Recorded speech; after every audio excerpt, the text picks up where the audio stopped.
మన దేశంలో అనాథుల పోషణ కోసం మొట్టమొదటిసారిగా నిర్మిస్తున్న శివాలయం శ్రీ పుణ్యలింగేశ్వర స్వామి క్షేత్రం.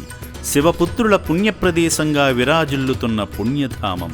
తెలంగాణ రాష్ట్రం రాజధాని హైదరాబాదుకు సమీపంలో ఉన్న ఈ దివ్యక్షేత్రంలో సాక్షాత్తు శ్రీ పుణ్యలింగేశ్వర స్వామివారు, శక్తి స్వరూపిణి అయిన మాణిక్యాంబదేవి అమ్మవారు, నీలాపనిందలు తొలగించే గణనాథుడు కొలువై భక్తుల చేత నిత్య నీరాజనాలు అందుకుంటున్నారు.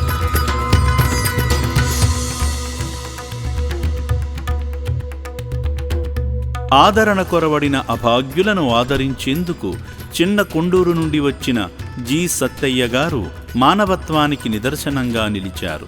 ముందుగా ఈ సేవామూర్తి శ్రీ పుణ్యలింగేశ్వర స్వామి ఆలయానికి చేరుకొని స్వామి ఎదుట ఉన్న గంటను మ్రోగించి మనసారా నమస్కరించుకున్నారు. స్వామి సన్నిధికి చేరుకున్న భక్తునికి అర్చకులు భక్తికి చిహ్నంగా బొట్టు పెట్టారు. ఈ సందర్భంగా శివయ్య చెంత గోత్రనామాలతో అర్చనలు నిర్వహించుకున్నారు. ఏవం వేద యోపామాయతనం వేద ఆయతనవాన్ భవతి అగ్నిర్వా అపామాయతనో ఆయతనవాన్ భవతి యోగ్నిరాయతనం వేద ఆయతనవాన్ భవతి ఆపో వై అగ్నిరాయతనో ఆయతనవాన్ భవతి.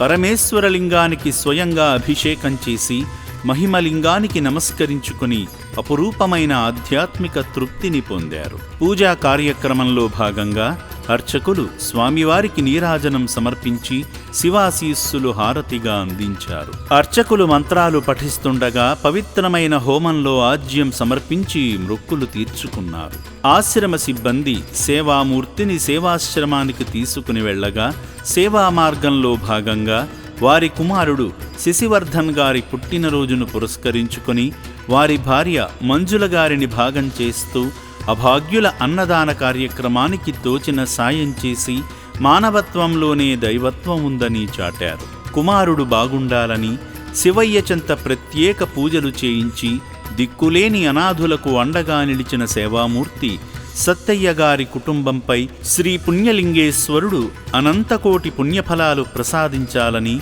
శ్రీ పుణ్యలింగేశ్వర స్వామి పుణ్యక్షేత్రం కోరుకుంటుంది.